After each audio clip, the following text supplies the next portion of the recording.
The debate में आपका स्वागत है। आज हम हिंदी साहित्य की एक बेहद सशक्त और कहना चाहिए भावनात्मक रूप से झकझोर देने वाली कहानी पर चर्चा करेंगे। मुंशी प्रेमचंद की कहानी बनमानुस की दर्दनाक कहानी। ये कहानी हमें एक ऐसे बनमानुस की दुनिया में ले जाती है जिसके जोड़े को मार दिया गया है और वो बदला ले रहा है, जबकि शिकारी उसे खोज रहे हैं। बिल्कुल। और इस मार्मिक कथा के केंद्र में एक दिलचस्प सवाल उठता है, जिस पर हम आज सोच विचार करेंगे। क्या प्रेमचंद का जो मुख्य उद्देश्य था, वो बनमानुस की, आप कह सकती हैं, असाधारण भावनात्मक गहराई, उसके अथाह दुख और उसके जटिल लक्षित व्यवहार को पाठक के सामने लाना था, या फिर कहानी का असली मर्म, उसका फोकस शिकारियों पर है, खासकर मुख्य शिकारी, उसके बदलते हुए नजरिए, उसकी मानवीय भावनाओं के उतार चढ़ाव, जैसे कि शुरू की क्रूरता, फिर अचानक उपजती करुणा, फिर गुस्सा और अंत में वो गहरा पश्चाताप। क्या ये सब दर्शाना है? हाँ, देखिए, मेरा मानना है कि कहानी का जो दिल है वो निसंदेह बनमानुस की तीव्र वेदना और उसके भावनात्मक संसार में ही धड़कता है। उसके दुख और उसकी जो प्रतिक्रियाएं हैं वही कथा की धुरी हैं। और मैं ये दृष्टिकोण सामने रखूंगी कि बनमानुस की त्रासदी महत्वपूर्ण तो है, पर कहानी का असली केंद्र बिंदु शायद मानवीय अनुभव की जटिलता है, जैसा कि हमें शिकारी के बदलते मनोभावों और उसकी जो नैतिक दुविधाएं हैं उनके जरिए देखने को मिलता है। देखिए, मेरे विचार में ये कहानी मुख्य रूप से बनमानुस के उस अथाह दुख के बारे में है जो उसके साथी की मृत्यु से उपजता है। उसकी वफादारी और फिर प्रतिशोध की जो ज्वाला उसमें भड़कती है, वो कहानी का मूल तत्व है। प्रेमचंद हमें सीधे दिखाते हैं कि उसका व्यवहार भावनाओं की एक गहरी नदी से संचालित है। जिस तरह वो अपनी मृत साथी के पास बैठा छाती पीट पीट कर रो रहा था, ये किसी आम पशु की प्रतिक्रिया नहीं लगती। ये गहरा शोक है, मानवीय दुख के बेहद करीब। और उसका बदला, वो अंधाधुन नहीं है। कहानी साफ बताती है कि वो चुन चुनकर सिर्फ उबांची जाति के लोगों को मारता है जिन्होंने उसके साथी को मारा था। ये एक सोची समझी लक्षित प्रतिक्रिया है जो तीव्र भावनात्मक आघात और अन्याय के बोध से पैदा हुई लगती है ना। फिर उसका शिकारी के तंबू में घुसना, संतरी की बंदूक को खिलौने की तरह मोड़ देना, ये उसकी शारीरिक शक्ति तो दिखाता है, मगर कहानी का फोकस हमेशा उसके भावनात्मक दर्द पर लौट आता है। अंत में जब वो अपनी साथी के ठंडे पड़ चुके शरीर से लिपटता है, वो दृश्य उसके बंधन की गहराई और उसकी पीड़ा की पराकाष्ठा को दिखाता है, जो पाठक को भीतर तक हिला देता है। आपकी बातें भावनात्मक रूप से बहुत प्रभावी हैं, बिल्कुल।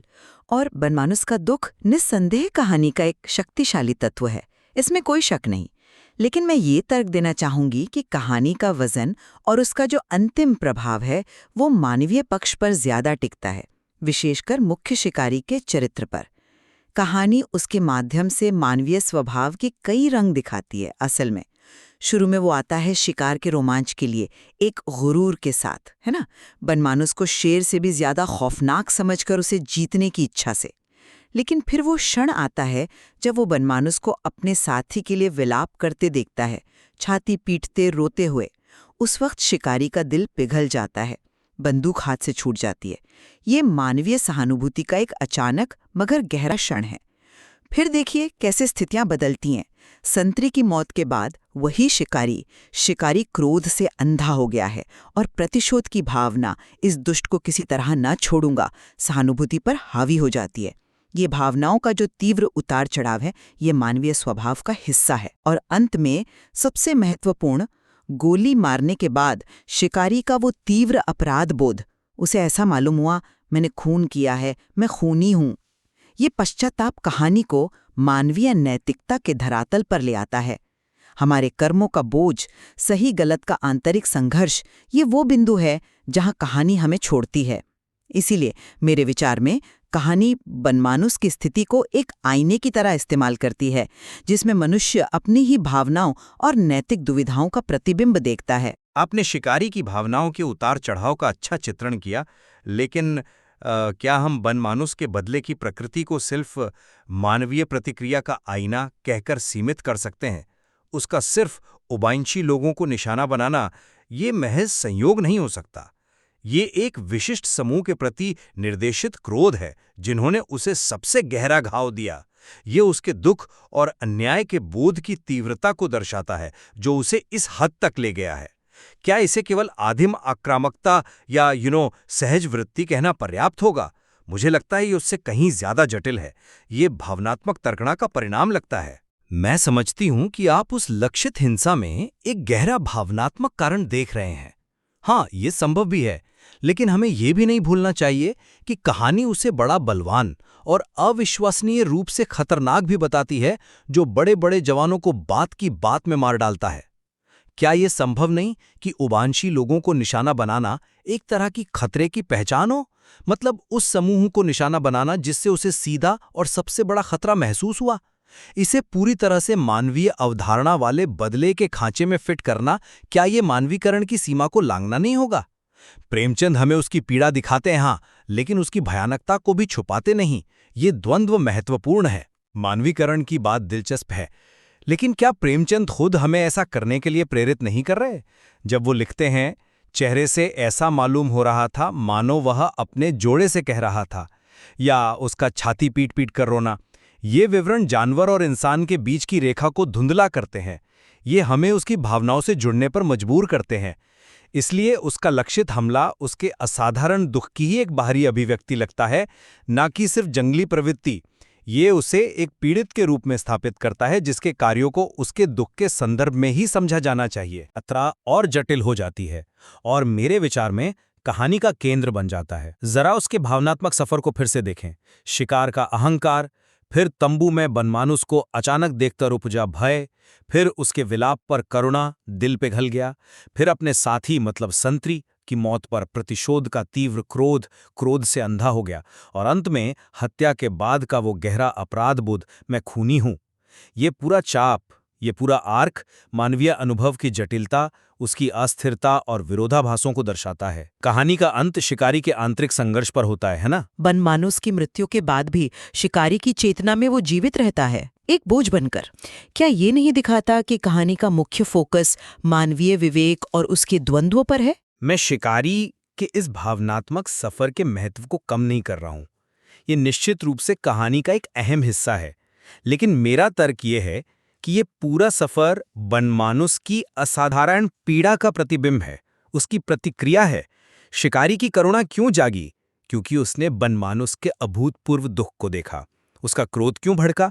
क्योंकि बनमानुस ने अपने दुख और शायद प्रतिशोध से प्रेरित होकर पलटवार किया और संतरी को मार डाला। और उसका अपराध बोध इतना गहरा क्यों है? क्योंकि उसे एहसास होता है कि उसने सिर्फ एक खतरनाक जानवर को नहीं, बल्कि एक ऐसे प्राणी को मारा है जो शायद प्रेम और वफादारी जैसी गहरी भावनाएं महसूस कर सकता था। तो हर कदम पर शिकारी की भावनाएं बनमानुस की त्रासदी से सीधे तौर पर जुड़ी हुई हैं और उसी से परिभाषित हो रही हैं। बनमानुस की पीड़ा वो मूल स्रोत है जिससे कहानी की भावनात्मक धाराएं निकलती हैं।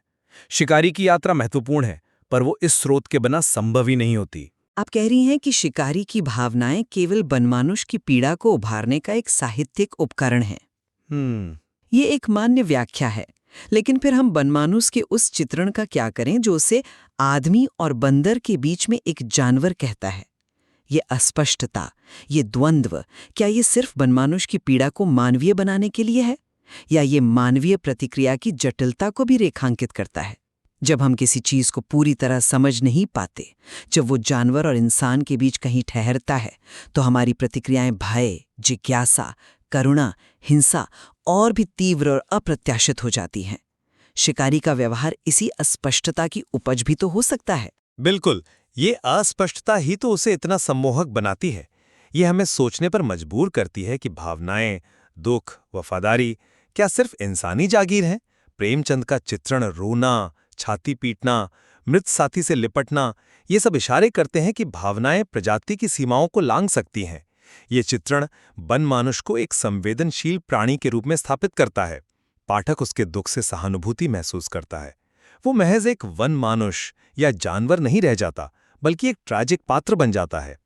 कहानी का शीर्षक भी तो यही इशारा करता है, बनमानुष की दर्दनाक कहानी। हाँ, शीर्षक महत्वपूर्ण है, लेकिन साथ ही कहानी उससे बड़ा बलवान, शेर से भी ज्यादा खौफनाक, आदमियों को बात की बात में मार डालने वाला, बंदूक की नली मोड़ देने वाला, ये दोहरा चित्रण जानवर की आदिम खतरनाक शक्ति पर भी उतना ही बल देता है। ये शक्ति ही तो है जो इंसानों में भय पैदा करती है और फिर उसे नियंत्रित करने या नष्ट करने की इच्छा जगाती है। कहानी इन दोनों पहलुओं, उसकी संवेदनशीलता और उसकी भयानकता को साथ लेकर चलती है, और मेरा मानना है कि मानवीय प्रतिक्रियाएं इन्हीं दो ध्रुवों के बीच झूलती रहती है, कभी करुणा की ओर, कभी भय और हिंसा की ओर, और अंततः ये मानवीय झूला, ये नैतिक संघर्ष ही कहानी का केंद्रीय तत्व बन जाता है। चलिए उस अंतिम क्षण की बात करते हैं जब शिकारी गोली चलाता है। घायल बनमानूस पड़ा है और उसकी दर्दनाक आंखें शिकारी को देखती हैं। कहानी कहती है, मानो कह रही हो, एक गोली और चला दो कि जल्द इस दुख भरे संसार से विदा हो जाऊं। क्या ये क्षण बनमानूस को पूरी तरह एक पीड़ित के रूप में स्थापित नहीं कर देता, जो अपनी असहनीय पीड़ा से मुक्ति चाहता है? शिकारी का कार्य, चाहे वो दया से प्रेरित हो या भय से, बनमानूस की इसी चरम पीड़ा के संदर्भ में ही देखा जाना चाहिए।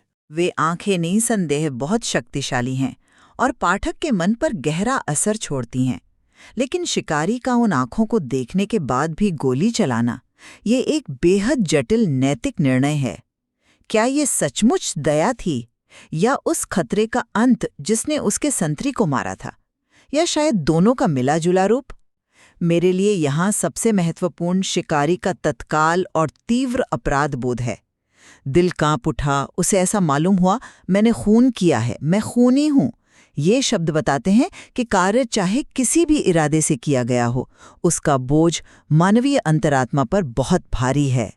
ये कहानी के मानवीय नैतिक आयाम पर जोर देता है।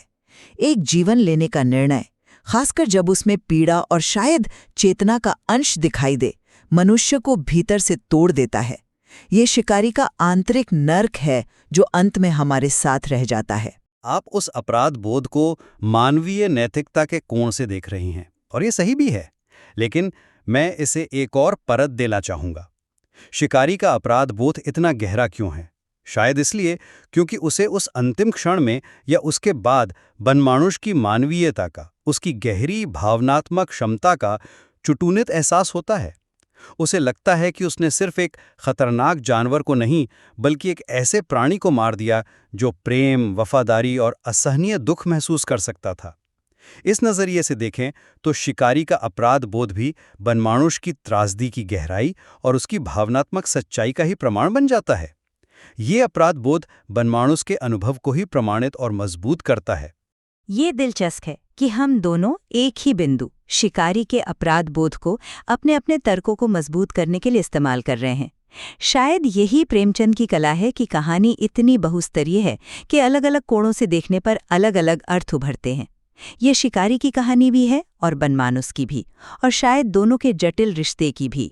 तो संक्षेप में कहूं तो मेरा पक्ष यही है कि कहानी का जो मूल तत्व है, उसकी आत्मा, वो बनमानुस की असाधारण भावनात्मक गहराई और उसके त्रासद अनुभव में निहित है। उसकी पीड़ा, उसका प्रतिशोध और अंततः उसकी दर्दनाक मृत्यु, ये सब मिलकर कहानी को संचालित करते हैं और मानवीय पात्रों में वो प्रतिक्रियाएं जगाते हैं जो कहानी को आगे बढ़ाती हैं। शीर्षक स्वयं इसका सबसे बड़ा प्रमाण है। और मेरा निष्कर्ष ये है कि बनमानुस की त्रासदी कहानी का शक्तिशाली उत्प्रेरक होते हुए भी कहानी का सार मानवीय प्रतिक्रियाओं के विस्तृत फलक को खंगालने में है। शिकारी की आंतरिक यात्रा, जिसमें रोमांच, भय, करुणा, क्रोध और अपराध बोध शामिल हैं, और उसका नैतिक द्वंद्व ही वे केंद्रीय विषय हैं जो पाठक को मानवीय स्वभाव की जटिलताओं पर गहराई से सोचने के लिए विवश करते हैं। कहानी हमसे पूछती है कि हम ऐसी स्थितियों में कैसे प्रतिक्रिया करते हैं, है ना? हाँ, ये तो स्पष्ट है कि प्रेमचंद की ये कहानी अत्यंत प्रभावशाली ढंग से एक प्राणी की गहन पीड़ा और उस पीड़ा के प्रति मनुष्य की जटिल बहुस्तरीय प्रतिक्रियाओं को एक साथ बुनती है। पाठक को दोनों ही पहलुओं पर विचार करने के लिए पर्याप्त सामग्री मिलती है। बिल्कुल, और शायद अंतिम व्याख्या पाठक के अपने अनुभव और दृष्टिकोण पर निर्भर करती है कि वो कहानी के किस पहलू से ज्यादा जुड़ पाता है, बनमानुष की भावनात्मक दुनिया से या शिकारी के बदलते हुए नैतिक परिदृश्य से। स्रोत सामग्री में निसंदेह और भी बहुत कुछ है जिस पर मनन किया जा सकता है और शायद अलग-अलग पाठ में नए अर्थ खोजे जा सकते हैं।